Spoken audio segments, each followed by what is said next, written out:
Losenjola, en sa qualité d'autorité morale du ML, mouvement libéral, et aussi autorité morale de l'action dans l'unité, ADU, un regroupement de plusieurs partis politiques. Vous savez également, notre invité est vice-premier ministre et ministre des Infrastructures et Travaux publics.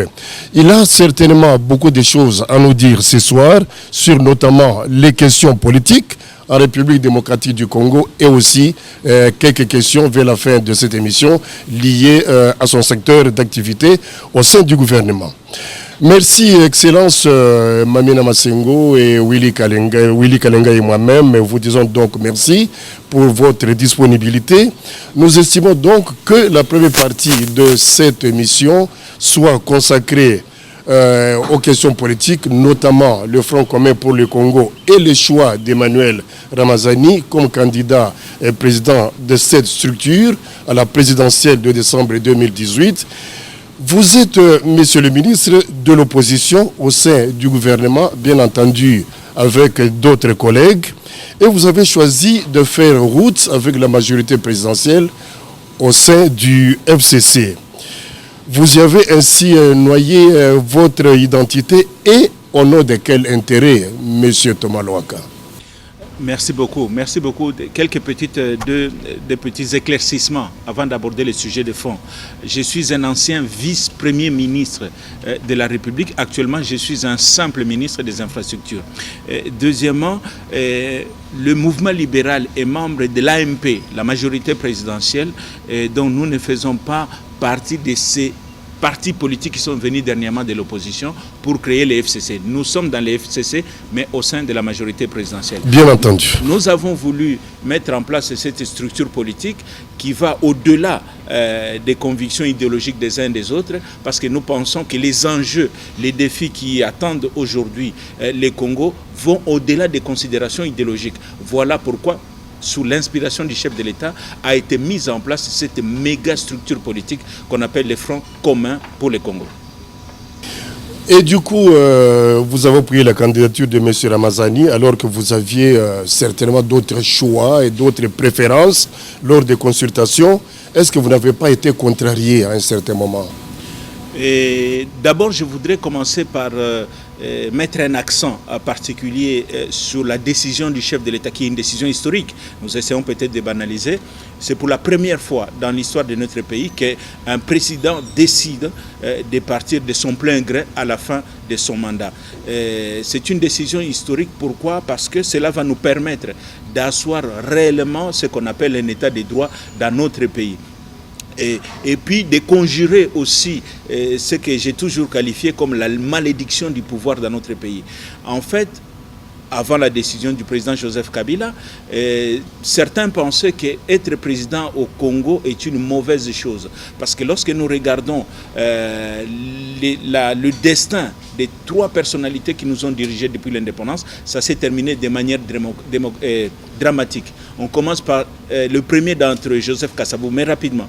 Joseph Kasavubu, 5 ans président de la République, il a été chassé comme un chien par des militaires qui ont failli même le tuer s'il avait résisté, et il a fini sa vie, je ne dis pas dans la grande misère, mais en tout cas il était dans la nécessité, puisque d'après les informations que nous avons, il n'avait même plus le moyen d'aller se faire soigner à l'étranger à la fin de sa vie.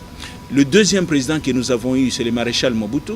Vous vous souvenez, vous avez encore les images en tête lorsque le maréchal est en train de fuir sur le chemin, la route poids lourd, parce que les Américains lui avaient dit, si tu restes ici, tu vas être tué et ton corps sera traîné dans les rues de Kinshasa. Et le troisième président que nous avons eu, c'est Laurent Désiré Kabila, vous le savez, la fin dramatique au niveau du palais de marbre. Donc il y avait une malédiction à être président dans ce pays.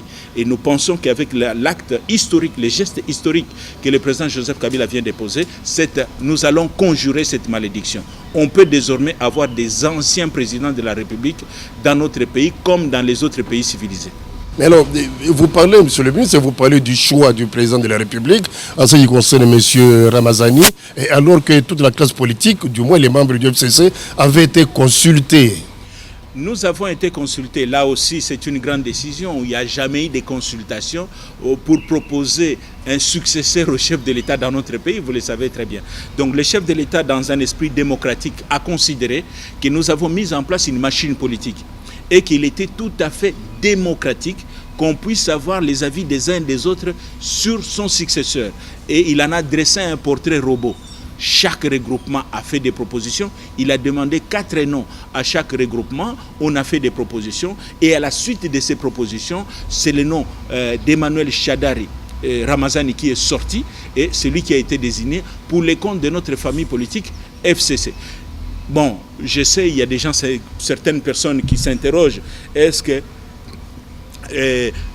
Emmanuel Shadari, c'est le profil adéquat? Est-ce que c'est l'homme providentiel? C'est celui qu'on attendait? Non, non.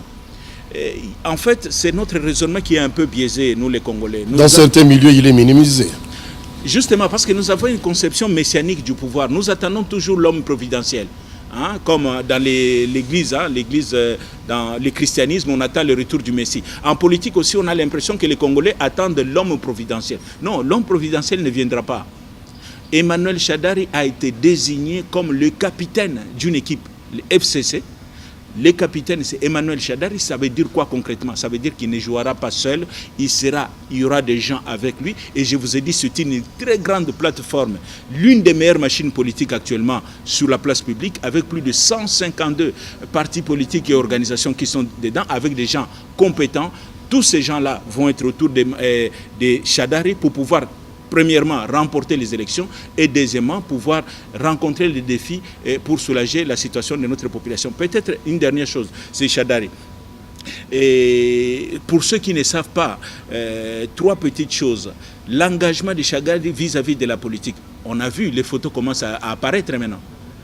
Très jeune encore, très jeune, on l'a vu militer aux côtés, pas de n'importe qui, aux côtés de Kibasa Maliba, aux côtés de Etienne Tshisekedi. Dans l'UDPS. Dans l'UDPS. Et parfois même, c'est une parenthèse, dans les positions souvent tranchées qu'Emmanuel Shadari avait lorsqu'il était militant dans son parti politique, on voyait bien la touche des anciens militants de l'UDPS qu'on retrouve chez Valentin Mobake, qu'on retrouve chez d'autres. Il y a un côté un peu radical comme ça. Et on a vu qu'il est passé par l'école d'Etienne Tshisekedi.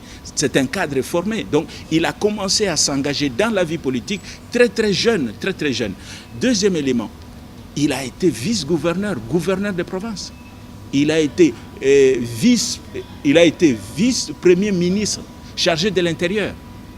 Lorsque vous êtes ministre de l'Intérieur et de la Sécurité, comme c'est le cas avec mon frère Henri Movasakani, vous gérez concrètement les problèmes des populations. C'est des problèmes au quotidien. J'ai été vice-premier ministre chargé de Pétentique. Ce n'est pas la même chose. J'ai géré les fréquences qui sont des abstractions. Mais là, à l'intérieur, vous gérez réellement les problèmes des gens. Et puis, député, président du groupe parlementaire, et le choix du chef de l'État paraît presque logique. Le chef de l'État a un parti politique qui s'appelle le PPRD et c'est le numéro 1 du parti du chef de l'État qui est le plus grand parti politique actuellement. En termes de nombre de députés, en termes d'élus et de gouverneurs de province, c'est le premier parti politique de la pays. Il apparaît tout à fait logique que le chef de l'État ait choisi au sein de son parti politique et le numéro 1 de son parti politique. Alors sur le même chapitre, Mamina. Monsieur le ministre, monsieur l'autorité morale de l'ADU et du ML, Emmanuel Ramazani Shadari, dont vous avez peint un tout petit peu la carte d'identité aussi, et aussi sous le coup de sanctions de l'Union européenne et des États-Unis. On lui reproche ce qu'ils appellent entrave au processus électoral et violation des droits de l'homme. Si jamais il est élu, comment ça va se passer? Comment ça va se passer? Je crois que c'était des mécanismes de pression, parce que vous savez, il y a eu une campagne presque mondiale sur le fait que le chef de l'État ne veut pas quitter le pouvoir, il ne va pas respecter la Constitution. Nous, ces lieutenants, on s'était vertués à expliquer à tout le monde que le chef de l'État va respecter sa parole. Il va respecter la Constitution. Mais comme il y avait un groupe de compatriotes qui se sont déployés au sein de ce qu'on appelle la communauté internationale des capitales étrangères pour battre campagne sur un procès d'intention, et je pense que certains membres de la communauté internationale ont trouvé ces mécanismes de pression qui sont les sanctions pour pouvoir faire pression. Maintenant, puisqu'on se rend compte que les pressions n'avaient pas d'objet, je pense que ces sanctions n'ont pas lieu d'être. Je peux vous donner un exemple, Mamina. Est-ce que vous savez que jusqu'à sa sortie de prison, Nelson Mandela a été considéré comme un terroriste par le gouvernement canadien? il avait été blacklisté.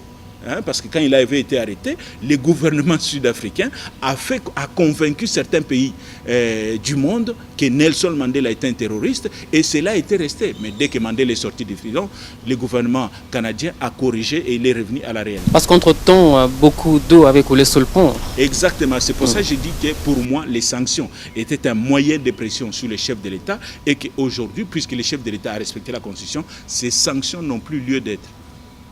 Vous pensez qu'elle pourrait être levée et à quelles conditions?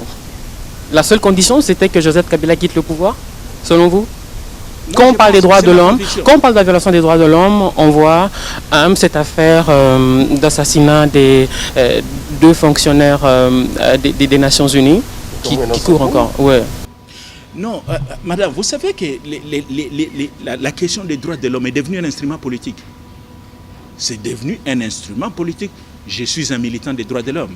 J'ai continué toujours à me battre pour défendre les droits de l'homme. Mais certains membres de la communauté internationale ont instrumentalisé les droits de l'homme. Vous savez que les sanctions sont sélectives.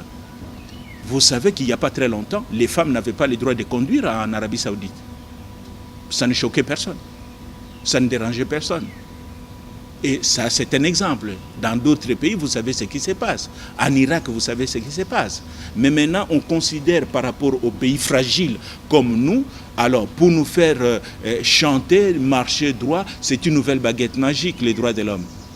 Dès que vous faites quelque chose, je vais vous donner un autre exemple, Mamina. Quel est le pays le plus évolué sur le plan démocratique dans la région de l'Afrique centrale? C'est la RDC. C'est la RDC. Ah. Non, je vous dis. La liberté d'expression que nous avons ici au Congo est inconnue chez certains pays voisins. Vous n'avez qu'à écouter leurs médias. Vous n'avez qu'à écouter. Est-ce que vous allez avoir des mouvements associatifs? Je ne vais pas citer des noms des pays pour ne pas être indélicat. Les pays de l'Est, nos voisins de l'Est. Donc voilà, non, Mamina, nous n'allons pas entrer dans ces pièges-là. Il y a certains pays occidentaux ou de la communauté internationale, pour défendre leurs intérêts et nous faire pression, ils brandissent violation des droits de l'homme. Et nous savons aussi ce qui se passe.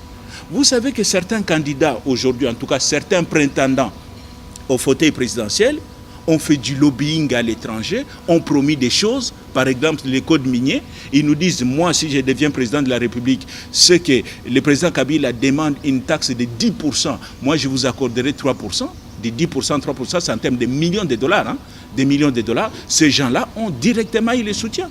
Et on n'est pas surpris que des anciens, un ancien retraité du gouvernement américain, il n'arrête pas de tweeter pour soutenir des candidats. Ce n'est pas innocent. Vous savez ce qui se passe aux États-Unis. Il y a les lobbying. Lobbying, c'est quoi? C'est des gens, des politiciens qui, vous les payez. C'est connu, ce n'est pas un secret. Vous payez, ils défendent votre cause. Et ça s'est fait au vu et au su de tout le monde. Donc, je ne veux pas minimiser la question des droits de l'homme. Je suis quelqu'un qui est convaincu que l'épanouissement de la société, le développement d'une société dépend de la qualité de la liberté que les gens disposent dans cette société. Ça, c'est ma conviction profonde. Mais maintenant, je condamne l'instrumentalisation des droits de l'homme comme un instrument politique. Avant de passer la parole à Willy, cette dernière question. En Afrique centrale, la communauté internationale y va avec une sorte de 2 poids 2 mesures. Paul Kagame peut rester au pouvoir jusqu'en 2030. Nkurunziza au Burundi, on est à son 3e mandat. Idriss Déby, 5e mandat au Tchad. Au Congo-Brazzaville, Denis Sassou est à son 3e mandat. Alors, leçon à tirer, le camp de Joseph Kabila que vous représentez ici a échoué, où la pression de la communauté internationale et des mouvements citoyens de l'opposition, comme on l'entend, a été plus forte que votre volonté, parce qu'il y a eu des gens dans votre camp qui ont dit clairement qu'ils voulaient que Kabila reste au pouvoir. On n'a pas échoué parce que ça n'a jamais été la volonté du chef de l'État. Je vais vous donner juste un exemple. Je ne sais pas si je suis en train de dévoiler les secrets d'État. Il y a un très haut cadre du PPRD qui avait écrit un ouvrage. La révision de la Constitution ou l'inanition de l'État. Entre inanition de l'État et révision constitutionnelle. Voilà. Bon cher, pour ne pas le citer. Pour ne pas le citer. et qui est venu pour mettre un terme à ces débats qui commençaient à prendre forme, en disant voilà, les PPRD, ça y est, on va réviser la Constitution. C'est le président de l'Assemblée nationale qui était en séjour à Paris, qui est revenu expressément pour faire une déclaration ici, vous vous souvenez, ces livres n'engagent que son auteur. Ça n'engage pas le PPRD. Oui, mais il y a eu Mirindi qui avait pris le relais. Non, mais ça, ce sont des initiatives personnelles. Pour vous dire que le chef de l'État n'a jamais été dans ce schéma-là. Plusieurs fois, moi, j'ai assisté à des réunions où des zélateurs voulaient convaincre le chef de l'État qu'on pouvait le faire. Le chef de l'État a considéré que non, puisqu'il avait donné sa parole d'officier et qu'il devait respecter cette parole. Mais pour revenir à la discrimination, au traitement inégalitaire... Pour les autres, il n'y a quasiment aucune critique de la communauté internationale. Oui, mais je vais vous expliquer pourquoi. J'ai posé la question à un membre de la communauté internationale, comme on dit. Vous savez la réponse qu'on m'a donnée? Monsieur Louaka, la RDC, ce n'est pas le Rwanda. La RDC, ce n'est pas le Congo-Brazza. La RDC, ce n'est pas le Tchad. Quelle est la différence? Ce n'est pas la taille. La différence, en réalité, ce sont les potentiels des ressources minières. Ah, ces gens-là qui ont des ambitions pour venir se servir, Kabila dérangeait. Si le président Kabila avait attribué, donné les mines, tout ce que nous avons à certains de ces membres de la communauté internationale, il pouvait faire 30 ans. Mais vous le savez, le président Joseph Kabila, je ne sais pas si je peux appeler ça une déformation professionnelle, mais c'est un nationaliste dans le sang. Qu'on l'aime ou l'aime pas, au moins on sait qu'il porte à cœur le Congo. Il dit, je ne peux pas brader. Pour pouvoir rester au pouvoir, brader les richesses du pays. Et il a tenu ferme jusqu'à la fin. Vous avez suivi son dernier discours au niveau du Congrès. Il est revenu là-dessus. Et lorsque, aussi je vous fais une confidence, lorsqu'il dresse le portrait robot du dauphin, l'un des critères c'est quoi? La personne doit être capable à défendre, au risque de sa vie, les intérêts du Congo. Joseph Kabila nous l'a dit il n'y a pas très longtemps. C'est-à-dire son successeur doit avoir les mêmes qualités de résistance que lui. Ne pas accepter n'importe quoi. Parce que si ces gens-là, vous leur accordez tout ce qu'ils veulent, vous pouvez rester au pouvoir 30 ans. Et c'est comme ça que vous avez certains de nos amis qui passent plus leur temps dans les capitales occidentales qu'au pays. On a l'impression qu'ils ont les faveurs de cette communauté internationale. Alors que même on regarde, je parle avec ces gens-là de la communauté internationale, j'ai dit, est-ce que ces messieurs-là que vous soutenez, vous pourrez sérieusement les lire comme bourgmestre de votre commune? Il me dit jamais. Alors pourquoi vous les poussez à devenir président du Congo? Il dit les intérêts. Alors, Willy, vous allez prendre la parole tout à l'heure, mais il y a quand même une question qui me vient à l'esprit. De la part du chef de l'État, monsieur le ministre, mais on constate déjà qu'il n'y a pas de traitement en fait égalitaire de tous les candidats, puisque déjà il brandit M. Ramazani devant la communauté internationale déjà. Mais qu'est-ce qui se passe exactement? Non, il ne brandit pas. Vous le savez, on appelle ça les avantages liés à la fonction. Bon, le chef de l'État a reçu un visiteur de marque, le président sud-africain. Et le président sud-africain a eu la bonne nouvelle comme quoi le chef de l'État ne se représentera plus. C'était le vœu de toute la communauté internationale.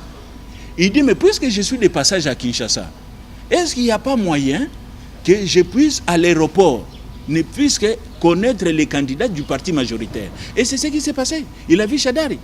Est-ce que ça veut dire que les élections sont connues, les résultats des élections sont connus d'avance? Non.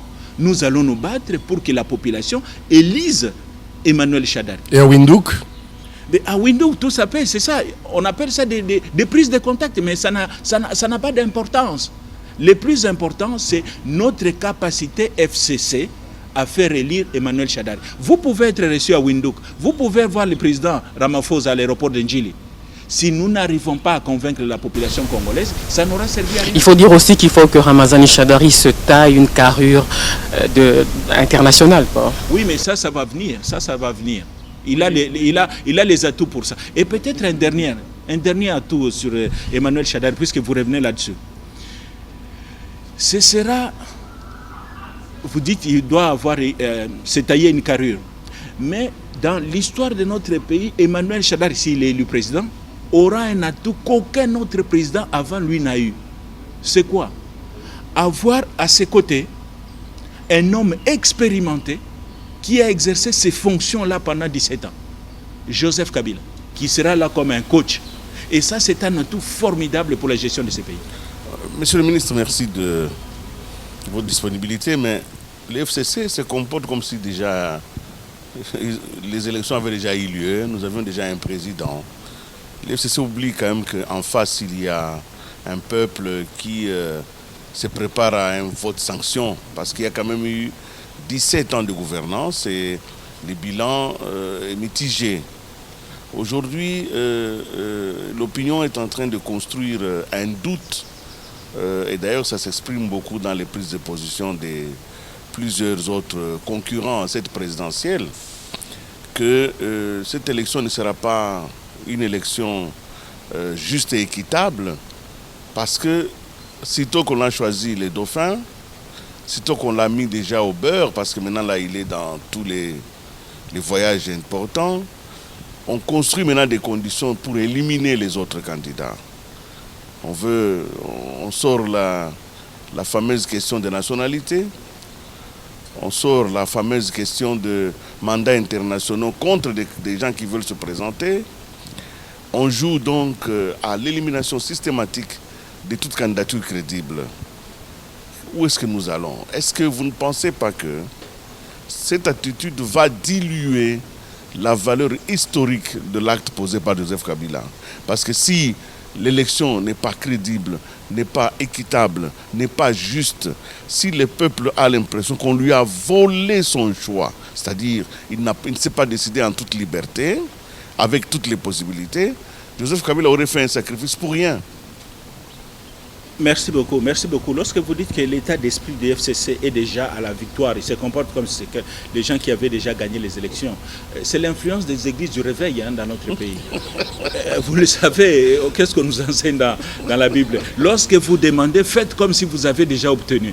Donc voilà, ils se comportent comme s'ils avaient déjà gagné. Mais je leur dis, non, nous devons aller convaincre la population. Vous avez parlé du bilan mitigé. Ça me permet aussi assez rapidement de faire un peu le bilan de Joseph Kabila. Peut-être que les gens ne savent pas. Quelle est la situation? Non, nous sommes le dernier pays en Afrique. Non, je vous dis, où est-ce qu'on est parti? Écoutez, aujourd'hui, les chiffres sont au rouge. Je suis d'accord avec vous. Nous sommes les tout derniers. Donc, mais lorsque Joseph Kabila arrive, qu'est-ce qu'il y avait dans ce pays? Le pays est éclaté en 3 morceaux. Vous avez la République de Kinshasa, la République de Goma et la République de Guadeloupe, dont je faisais partie. J'étais le ministre de la Défense. 3 morceaux. Kabila a recollé les morceaux. Quand on parle de balkanisation, c'était en voie. Kabila a réunifié ce pays. Mais la fin d'une chose justifie. C'est la fin qui justifie. Aujourd'hui, reconstruction. Notre pays a des difficultés majeures pour régler des problèmes essentiels de la population. Et vous n'allez pas les nier. Non, on ne les nie pas. Mais voilà. Justement, vous êtes un intellectuel, c'est-à-dire quelqu'un qui a l'essence de l'objectivité. D'où on vient, où on est, où on part. D'accord avec vous. Je suis. Donc voilà, la reconstruction. Vous savez que lorsque Joseph Kabila arrive au pouvoir en 2001, les camions poids lourds faisaient 2 semaines Kinshasa-Matadi. 2 semaines. Vous êtes un Quinois, vous le savez. Pour aller à Kisantu ici, on faisait 6 heures du temps. Aujourd'hui, on fait 1h30. Kinshasa-Matadi, c'est 4 heures du temps. Cela ne s'est pas fait comme ça. Il n'y a pas eu de prières qui ont construit des routes dans ces pays. Cela a été fait. La démocratie.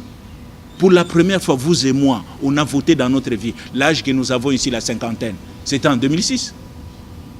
La deuxième fois, c'était en 2011. Vous savez ce qui s'est passé sous la Deuxième République. On ne va pas revenir là-dessus. J'ai un cousin qui était témoin à l'époque, sous la Deuxième République, dans les Maniema là-bas. Après les votes, il prend les urnes, il monte sur une pirogue pour venir à Kindu avec les résultats. En cours de route, il apprend qu'on a proclamé le maréchal a gagné. Il dit, mais non, comment le maréchal a gagné? Vous n'avez pas compté ce que... Il dit, non, le maréchal a gagné. Il insiste. Vous savez qu'il a été fouetté. Contre-révolutionnaire. On sait, c'est les élections. Les bulletins étaient rouges ou verts. Mais, donc, pour finir, on revient. Je vais arriver. Je vais revenir, parce que sinon, vous essayez de banaliser les choses en faisant croire que rien n'a été fait dans ce pays. La démocratie est là. Joseph Kabila y a contribué. Maintenant, on revient à ce que vous appelez les conditions. La Constitution, qui a adopté la Constitution? C'est le peuple congolais. Ce n'est pas le FCC qui a fait cette Constitution. Et notre Constitution dit quoi? La nationalité congolaise est une et exclusive. Ça veut dire quoi? C'est une nationalité jalouse qui ne peut pas cohabiter avec une autre nationalité. Mais puisque tout le monde a appelé au respect, à l'instauration d'un état de droit, mais sachez que l'un état de droit a ses contraintes. Un état de droit, ça a des contraintes. Ça veut dire que tout le monde, sans exception, est soumis à la Constitution et aux lois de la République. Joseph Kabila s'est engagé à respecter la Constitution. Tout le monde applaudit. Pourquoi on devrait faire un traitement différent avec les autres candidats? Pourquoi Joseph Kabila doit respecter la Constitution et les autres n'ont pas le droit de respecter? Ils auraient le privilège de violer la Constitution. Je donne un exemple. Un candidat qui a la double... Moi, mon parti politique, le mouvement libéral, plaide pour la réforme de notre Constitution, qu'on puisse adopter la double nationalité. Mais les contraintes d'un état de droit, tant que vous n'avez pas changé la Constitution, vous devez la respecter. C'est ainsi que le ministre de la Justice a saisi le procureur général en disant, voilà, il faut enquêter. Tous ceux qui ont la double nationalité ont d'office perdu la nationalité congolaise, vont être invalidés. Qui, en 48 heures, peut signer un arrêté pour que quelqu'un de son obédience recouvre la nationalité qu'il avait perdue. Qui a recouvré? Mais Sami Badibanga, vous savez qu'il était belge. Attendez. Et qu'après avoir renoncé à cette nationalité belge, nommé Premier ministre, il a recouvert 148 heures. Alors, Moïse Katumbi et les autres voulaient empêcher. Aujourd'hui, vous pensez que... Non, au moins vous reconnaissez que Moïse Katumbi a acquis la nationalité italienne, puisque je vous ne le mettez... rien. Vous le mettez dans le cas de Sami Badibanga. J'ai écrit ce qui est écrit, parce que on ne va pas polémiquer là-dessus. Oui. Ma question, elle est essentielle. Quelle est votre question? Je la répète encore. Je disais ceci. En faisant la chasse aux sorcières, parce que ce qui apparaît maintenant, c'est quoi? C'est qu'on va aller on va utiliser la loi maintenant pour régler des comptes politiques. C'est vrai que la loi est dure, c'est pour tout le monde. Mais en même temps, on risque de diluer ce que je disais, l'acte posé par Joseph Kabila, en donnant aux gens de se décider. Non, mon frère, la solution au problème du Congo, vous avez parlé tout à l'heure, nous avons beaucoup de problèmes. Quelle est la solution à ces problèmes? C'est l'avènement d'un état de droit. Que les gens respectent la loi. Tant qu'on restera dans un système de Far West, on n'ira nulle part. Tout à l'heure, vous avez parlé des candidatures, vous avez parlé des candidats crédibles. Vous sous-entendez qu'il y a d'autres, c'est des candidatures fantaisistes. Donc, s'ils ne remplissent pas les conditions, on doit les laisser. Parce que Kabila doit entrer dans l'histoire. Celui qui ne remplit pas les conditions sera invalidé. Moi-même, vous savez très bien... Les conditions à remplir, ce n'est pas les conditions élaborées par les FCC. Non. Les conditions sont élaborées par la loi. Mais justement... Laissez à l'organe de la loi se décider. Mais qui a décidé? Faire des débats, choisir des gens, faire des Mais qui a décidé? Dire que tel n'est pas éligible, tel n'est pas éligible. Pourquoi on le fait? C'est un débat public. Le jour où la personne, l'institution chargée va trancher la question, nous allons tous nous taire. C'est ça aussi un état de droit. Nous avons des avis sur le... Je donne juste une question parce que c'est un sujet d'actualité. Sur la question de la subornation des témoins. On dit non, le FCC, vous êtes devenu maintenant les tribunaux. Non. Les gens ont le droit de donner des avis. Je suis juriste de formation, avocat au barreau de Kinshasa, Gombe. Un débat juridico-politique se pose dans la société. N'ai-je pas le droit de donner mon opinion sur la subornation des témoins? Non, mais ne sommes pas là, monsieur le ministre, en fait, des actions qui viennent élargir le fossé de l'exclusion. Aujourd'hui, plus que jamais. Comment vous parlez d'exclusion? Il y a 26 candidats en course. 26 candidats en course, vous parlez d'exclusion. Mais laissez tout le monde. Il y a même laissez tout le monde s'exprimer. Il y a pullulement. Mais les autres qui les empêchent. On a vu une mise en scène là, on nous a parlé de Kasumbalesa. Vous le savez, vous êtes des journalistes, comment on appelle ça? D'investigation. Le monsieur ne s'est jamais présenté au bureau de la DGM. Il y a deux Kasumbalesa. Kasumbalesa du côté congolais et Kasumbalesa du côté zambien. Monsieur le ministre, dites-nous un peu, ça, entre nous, hein, qu'est-ce qu'on reproche vraiment à Moïse Katumbi? Deux choses. Oui. Monsieur Moïse Katumbi Tchapwe fait l'objet de poursuites judiciaires. Vous savez dans quelles conditions? Sur des affaires dont on dit des droits communs. Des droits communs. Des droits communs. Oui, mais vous le savez dans quelles conditions? Pour une maison dans laquelle il n'a jamais été, n'a même pas des droits de propriété, vraiment. Ça fait ridicule quand même pour le pays. Non, est-ce que il y a l'affaire de spoliation, l'affaire de recrutement de mercenaires et maintenant la troisième, c'est pour la nationalité. Des dossiers en justice pour lesquels il est poursuivi. Vous le savez que pour sortir du pays, M. Moïse Katumbi a avancé des raisons médicales. Il s'est même engagé auprès du procureur. Il y a un engagement. Il dit, voilà, je vais me faire soigner et je vais revenir. Il est allé, on s'est rendu compte qu'en réalité, il n'était pas malade. Deuxième raison, on a découvert, et ce n'est pas un média congolais qui l'a dit, parce que comme média congolais, vous allez dire non, Balesa Kibango, comme on dit à Kinshasa. C'est un journal de notoriété internationale qui nous a appris que depuis 2001, M. Moïse Katumbi a acquis la nationalité étrangère. Le même journal s'est dédié. Hein. Pardon? Le même journal s'est dédié après. Non, avec cet article, on a déjà vu une commune italienne écrire une lettre officielle en français, avec des fautes de français dedans. On a fait lire à M. Moretti.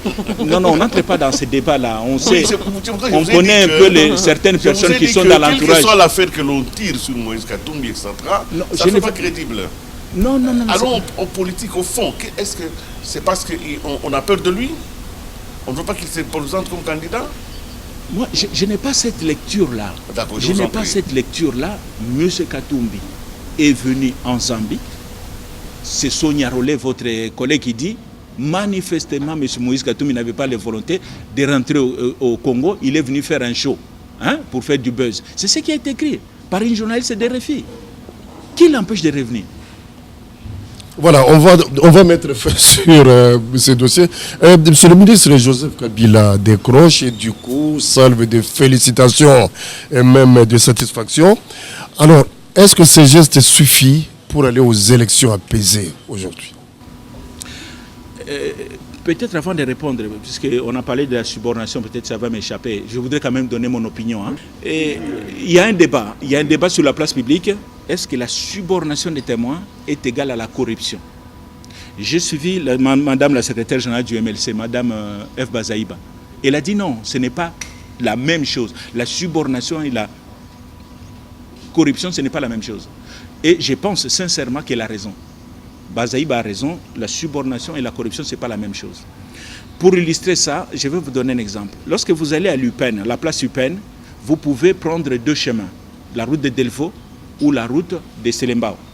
C'est exactement avec la subordination. C'est quoi une subordination? C'est le fait d'influencer un témoin à dire des faussetés devant un tribunal. En les corrompant. Comment on y arrive? Non, pas seulement. On peut y arriver en faisant pression, en promettant des choses, ou en donnant de l'argent. La corruption.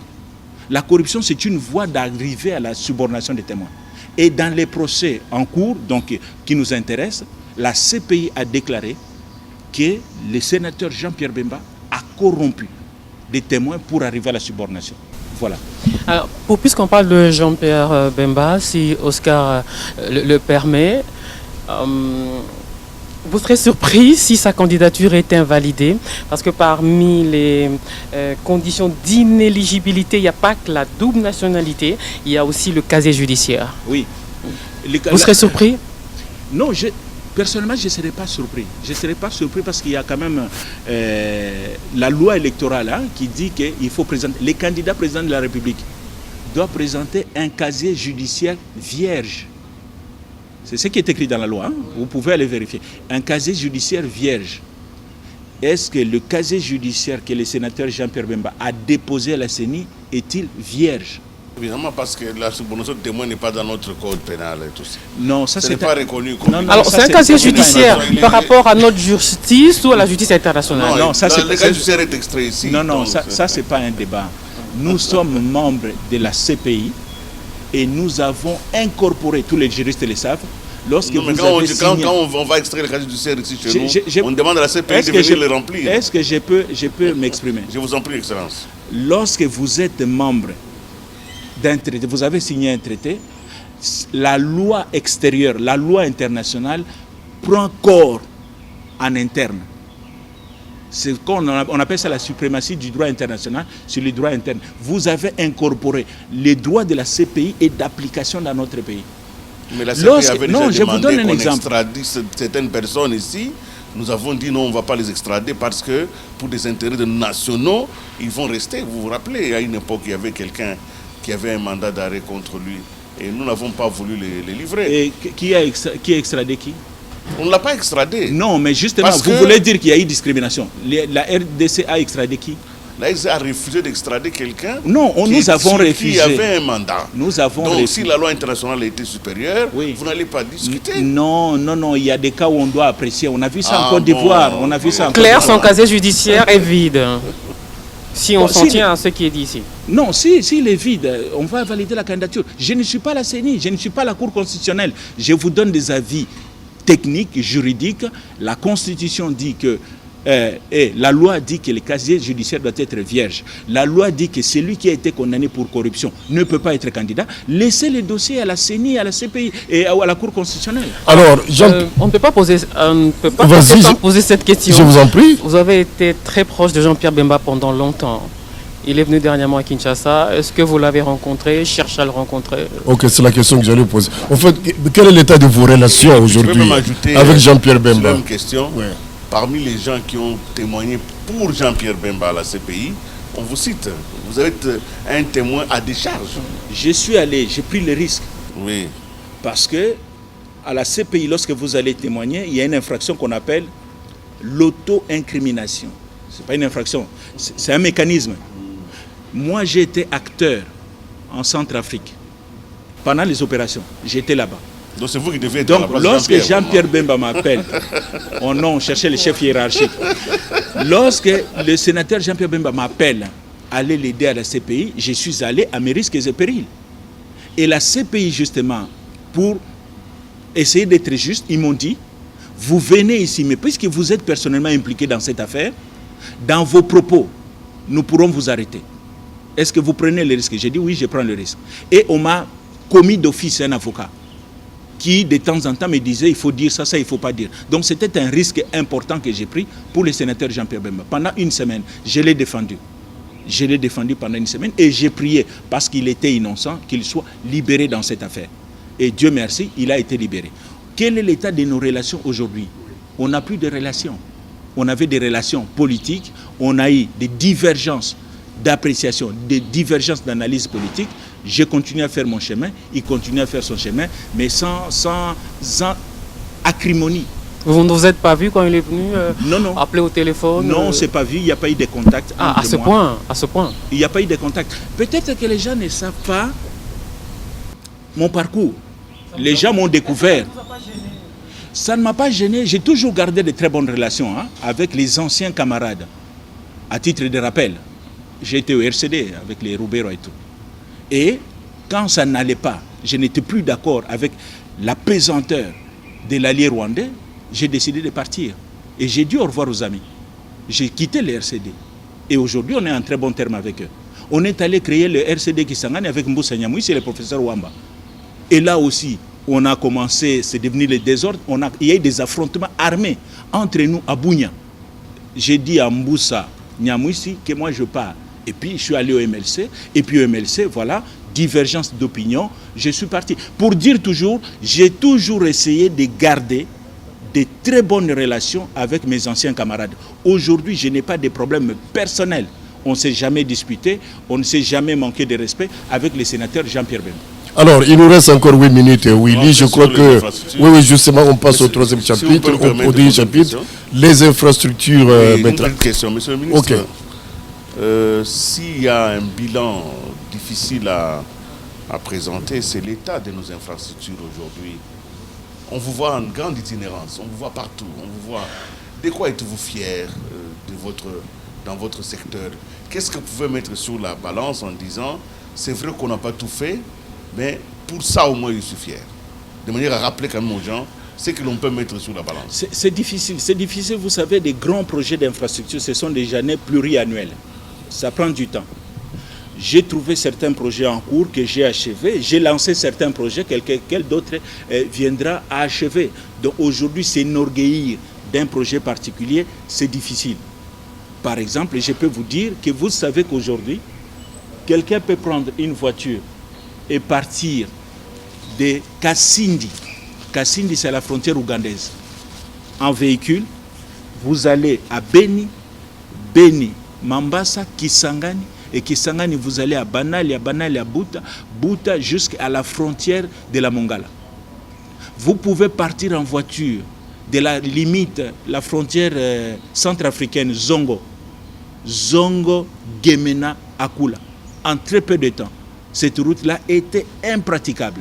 Actuellement, en collaboration avec Maman Gouverneur Gerengo du Nord Ubangi, nous sommes en train de travailler sur la route Gemena-Guadolite avec beaucoup de difficultés. D'ailleurs, elle m'a appelé encore, on a connu une catastrophe. Il y a un pont qui est coupé au niveau de Yakoma. Il faut intervenir. Donc, il y a des interventions ponctuelles que nous faisons pour remettre la population dans la circulation, dans une grande fluidité. Et puis, il y a des projets à long terme. Actuellement, nous avons lancé des travaux d'asphaltage, réhabilitation et asphaltage de la route Lovo-Chikapa, Chikapa-Kamoisha. Kamoisha, c'est la route pour aller Kananga. Nous avons un grand projet d'asphalter Chikapa jusqu'à Kananga et de Kananga jusqu'à Mbujimai. J'ai signé un contrat, le plus grand contrat de ces 10 dernières années, pour l'asphaltage de la route Kananga, Mbujimai, Kamina, jusque dans la province, l'ancienne grande province de Katanga. Plus de 1080 km. Actuellement, nous sommes en négociation avec la Banque mondiale pour réhabiliter la route Bukavu, Kasongo, Kabinda, Mbujimai. C'est des grandes réalisations qui vont permettre que la population puisse circuler. C'est à long terme tout ça. Non, je vous dis, c'est des projets pluriannuels. J'ai trouvé des projets qui avaient été commencés par mes prédécesseurs. Moi aussi, je suis en train de préparer des dossiers. J'espère que les successeurs pourront achever. Le pont Morandi à Gênes en Italie s'est écroulé dernièrement. Il y a eu des morts disparus, une véritable catastrophe pour la ville de Gênes au niveau économique justement. Est-ce que cette tragédie vous a poussé à vous inquiéter de l'entretien de nos ponts? On ne verra pas un jour le pont Makelele ici ou le pont Maréchal tomber aussi. Oui, tout à fait. Ou les passerelles. C'est des hypothèses plausibles parce que les ponts doivent être entretenus. Les ponts Maréchal doivent être entretenus. Lunda Boulolo, vous avez parlé, la dernière fois nous avons été avec le chef de l'État. Il a même demandé qu'on lance des travaux de curage là, sur la rivière Makelele. Il y a des fissures sur ce pont-là. Oui, justement. Mais les problèmes des infrastructures, c'est lesquels? Dans les infrastructures, il faut trouver des moyens. Et ça demande des gros moyens. Maintenant, la difficulté que nous avons levé une option politique de financer nous-mêmes le processus électoral qui est très lourd, qui est très très lourd. La démocratie coûte cher. Pourquoi le chef de l'État a levé cette option? Parce que justement, nous avons considéré que la contribution de la communauté internationale était une façon de nous mettre sous tutelle. On a connu déjà cette sous-tutelle avec les SIAT pendant la transition. Il y avait des ambassadeurs qui se réunissaient ici à Kinshasa pour décider du devenir de la République démocratique du Congo. On a mis un terme à cela. On ne veut pas que ça revienne sous autre forme. En disant, nous donnons notre argent, nous avons des avis à donner. Donc, c'est une option fondamentale, l'indépendance et la souveraineté. Ça a un coût. Ça a un coût. Ça veut dire quoi concrètement? M. Willy Kalenga a parlé tout à l'heure. Qu'est-ce que vous avez fait? Donnez-moi, si par miracle, donnez-moi la moitié du budget qu'on donne actuellement à la CENI, je change l'image de Kinshasa et de toute la République. Si je comprends bien, ce pont qui s'est effondré n'a pas inquiété le gouvernement au point d'initier un plan d'urgence d'entretien de nos ponts. Non, comme ailleurs. Ça s'est fait ailleurs. Non, nous allons faire, nous allons intervenir. Je ne dis pas que nous n'allons rien faire, nous allons faire. Vous savez que hier, vous pouvez vérifier l'information, j'ai envoyé une équipe qui sont en train de faire le curage sous les ponts Lunda Boulolo, hier. Et même aujourd'hui, si vous passez, les gens qui nous suivent peuvent vérifier. Il y a eu même un incident là, avec un général à côté. Hier, nous sommes intervenus, on est en train de curer la rivière Makelele pour entretenir les ponts Lunda. Merci beaucoup, monsieur le ministre. Nous avons terminé en une minute, mais les élections qui arrivent, tout le monde les veut apaiser. Aujourd'hui, pour vous, à quelles conditions, en ce moment précis, où la machine à voter est en train de déchirer la classe politique? Non, je pense qu'en réalité, ce qui est vrai dans notre pays, les politiciens ont toujours eu peur des élections. On a toujours voulu rester pérennisé au pouvoir dans des négociations, des conciliabules. puisque nous avons décidé que notre pays s'appelle la République démocratique, laissons la population s'exprimer. Et la population est prête à aller aux élections, puisque vous le savez aujourd'hui, plus de 40 millions de Congolais se sont inscrits sur les listes électorales. Allons aux élections. On a démontré la fiabilité de la machine à voter, ça va alléger les coûts. Ceux qui ne veulent pas de la machine à voter, quelle est la conséquence logique? Si on enlève, et la CENI l'a dit, on en déclasse la machine à voter, il nous faudrait reprendre les processus, il faudrait trouver plus de moyens, ça va nous demander peut-être 1 année ou 2 ans. Qui sont prêts? Quels sont les politiciens de l'opposition qui sont prêts aujourd'hui à aller dire à la population que nous suspendons le processus électoral pendant 2 ans pour revenir après? Merci pour votre disponibilité, Excellence, Monsieur le Ministre, Madame et